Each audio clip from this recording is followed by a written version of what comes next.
الخلاط وتبرد وهقطعها معاكم. وهنا بعد ما الكنافة شربت معايا الشربات، شايفين بقت قمر ازاي، ومقرمشة وطرية من جوه، مقرمشة من بره وطرية من جوه، ولونها تحفة. شايفين الكريمة من جوه معايا كريمة مش مهلبية، لونها تحفة ازاي من جوه.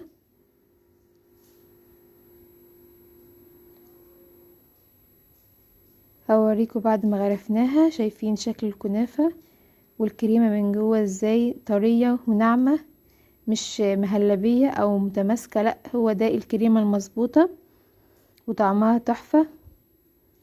جربوها وقولوا رأيكم. لو عجبكم الفيديو ما تنسوش اللايك والشير زي ما قلت لكم،